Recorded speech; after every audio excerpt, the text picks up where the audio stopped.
हरिओम. अध्यात्म रामायण अरण्यकांड सर्ग 7. प्रवचन क्रमांक 69. सीतेचे अपहरण भाग 2. अशा प्रकारे सीतामाई रुदन करू लागल्यावर लक्ष्मण सीतामाईला म्हणाला, अगं चंडिके, तू मला असे बोलतेस?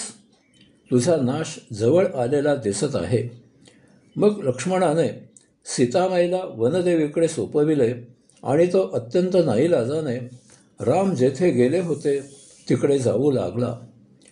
ही आदिमातेचे रूप धारण केलेली सीतामाई बोलत नाहीये, तिची छाया बोलत आहे. मोठ्या भावाची पत्नी माते समान असते. तिच्याकडून हे असे इतके जहरी बोल ऐकल्यावर सीतेचे रक्षण कर ही रामप्रभूंची आज्ञा लक्ष्मण विसरला. याच संधीची वाट पाहत असलेला रावण भिक्षूचा वेश धारण करून दंड आणि कमंडलू घेऊन सीतेजवळ आला. भिक्षूला पाहताच सीतेने चटकन त्याला नमस्कार केला. भक्तिभावाने त्याचे पूजन केले. त्याला कंद, मुळे, फळे खायला देऊन त्याचे स्वागत केले.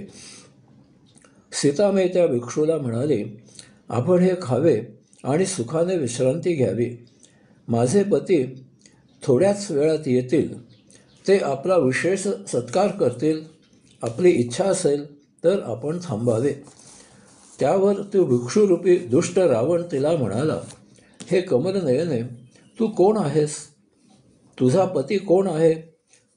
राक्षस सेवन करत असलेल्या या अरण्यात तुम्ही येथे कशासाठी निवास करत आहात हे सर्व तू मला सांग.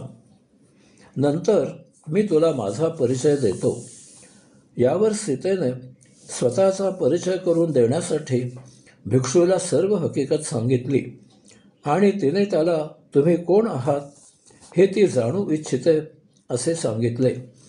त्यावर रावण तिला म्हणाला, पौलस त्यततनोहम, तू रावणो राक्षसाधिपाः त्वत् कामपरितप्तोहम त्वाम नेतुम पुरमागतः.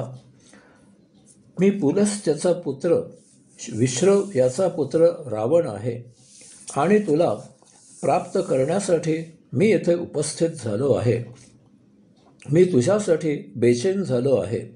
यास्तव मी तुला माझ्या निवासस्थानी घेऊन जाऊ इच्छितो. रावण पुढे म्हणाला, या असल्या मुनिवेशातील रामाचा तुला काय उपयोग आहे? त्यापेक्षा तू माझ्या आश्रयाने माझ्याजवळ राहा. या अशा वनात राहण्याचे दुःख तू सोड आणि माझ्याबरोबर चल आणि सुखाने नाना प्रकारचे उपभोग घे. श्रुत्वा तद् वचनं सीता भीता किंचिदुवाच रातं यद्येवं भाषसे मां त्वं नासमिष्यामि राघवात्.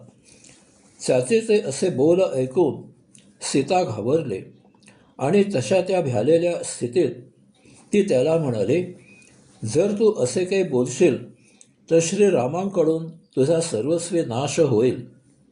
सीता पुढे म्हणाली, थोडा वेळ थांब. माझे पती त्यांच्या लहान भावासह अल्पवेळेत येतीलच आणि मग श्रीरामांच्या बाणाने तुझे शरीर छिन्न विच्छिन्न होऊन तू भूमीवर पडशील. रावणाने वेळ वाया घालविण्यातील धोका जाणला आणि त्याने त्याचे खरे रूप प्रगट केले. त्याची ती 10 तोंडे, 20 हात, काळाकुट्ट पर्वताप्रमाणे देह असे महाभयंकर रूप पाहून वनदेवी आणि वनामधील प्राणी भयभीत झाले. वनदेवी कसले सीतेचे रक्षण करणार? रावणाने सीतेच्या पायाखालची जमीन नखाने खरबडली आणि सीतेला त्या जमिनीसह वर उचलून रथामध्ये फेकले आणि तो आकाशमार्गे निघाला. त्याने सीतेला स्पर्श करणे मुद्दाम टाळले. यामागे रावणाचे दुष्कृत्य हेच कारण आहे. एकदा रंभा नावाच्या अप्सरेवर बलात्कार केल्यामुळे रावणाला कुबेराचा पुत्र नलकुबेराने शाप दिला होता की जर तू कोणा स्त्रीवर बलात्कार करशील तर तुझ्या मस्तकाचे तुकडे होतील. परंतु आपल्या तपोबलाने रावणाने त्याचा तो शाप निष्प्रभ केला होता.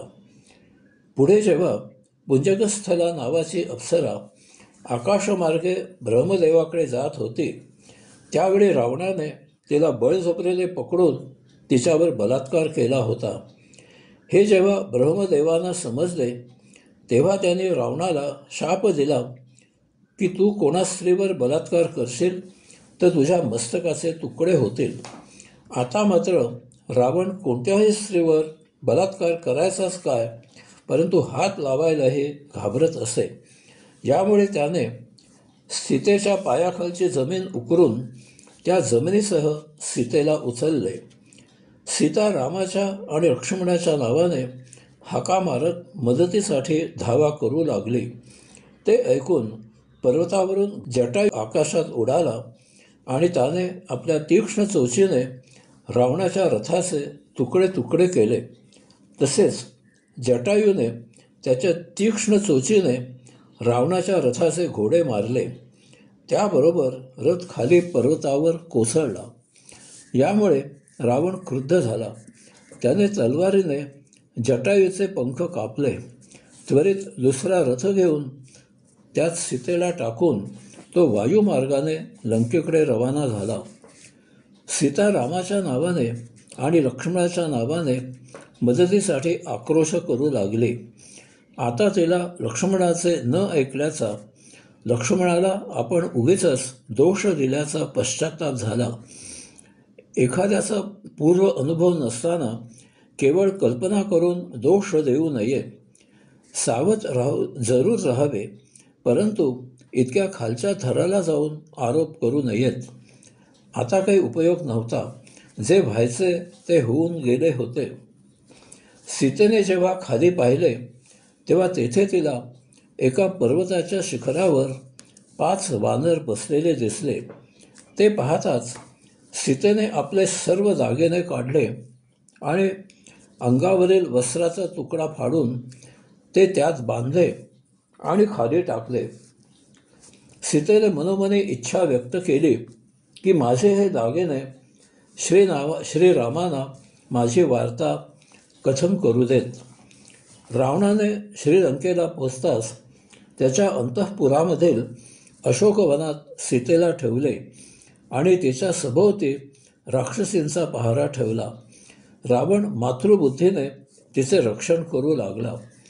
त्यावेळी कृश दीन झालेली सीता साज शृंगाराविना दुःखाने कोरडे झालेले तोंड आणि अतिशय विव्हळ झालेली सीता रामा रामा असा विलाप करत राक्षसींच्या वेढ्यात राहू लागली. हरिओम.